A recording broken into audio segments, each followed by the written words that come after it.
Rangamati masters cricket কার্নিভালের champion রাজবাড়ী Kings.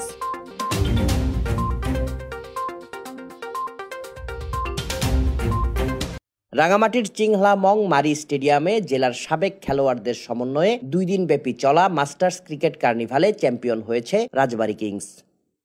শনিবার বিকেলে অনুষ্ঠিত ফাইনাল খেলায় প্রথমে ব্যাট করে নির্ধারিত 12 ওভারে 7 উইকেটে 113 রান সংগ্রহ করে রাজবাড়ী কিংস। 114 রান তাড়া করতে মাঠে নেমে নির্ধারিত 12 ওভারে 5 উইকেটের বিনিময়ে 82 রান সংগ্রহ করে বনরূপা গ্ল্যাডিয়েটর্স। এতে করে 31 রানের জয় নিয়ে চ্যাম্পিয়ন হওয়ার গৌরব অর্জন করে রাজবাড়ী কিংস। খেলা পরবর্তী পুরস্কার বিতরণী অনুষ্ঠানে প্রধান অতিথি ছিলেন রাঙামাটি সদর জোন কমান্ডার লেফটেন্যান্ট কর্নেল এরশাদ হোসেন চৌধুরী পিএসসি। বিশেষ অতিথি ছিলেন জেলা ক্রীড়া সংস্থার সাবেক সাধারণ সম্পাদক ও জেলা বিএনপির সভাপতি দীপন তালুকদার দীপু, জেলা ক্রীড়া অফিসার ফেরদৌস আলম। এ সময় সাবেক জেলা দলের খেলোয়াড়, জেলা ক্রীড়া সংস্থার অতিরিক্ত সাধারণ সম্পাদক ও ক্রিকেট উপকমিটির আহ্বায়ক আবু সাদাত মোহাম্মদ সাইম সহ কার্নিভালে অংশ নেওয়া খেলোয়াড়রা উপস্থিত ছিলেন।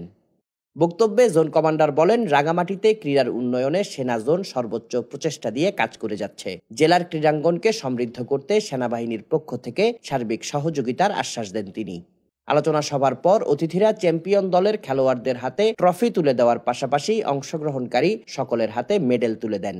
রাঙামাটিতে প্রথমবারের মতো অনুষ্ঠিত মাস্টার্স ক্রিকেট কার্নিভালে রিজার্ভ বাজার স্পার্টান, তবলছড়ি রেনেসার্স, রাজবাড়ী কিংস ও বনরূপা গ্ল্যাডিয়েটর্স নামে 4টি দল অংশগ্রহণ করেছে। Desk report, CST TV.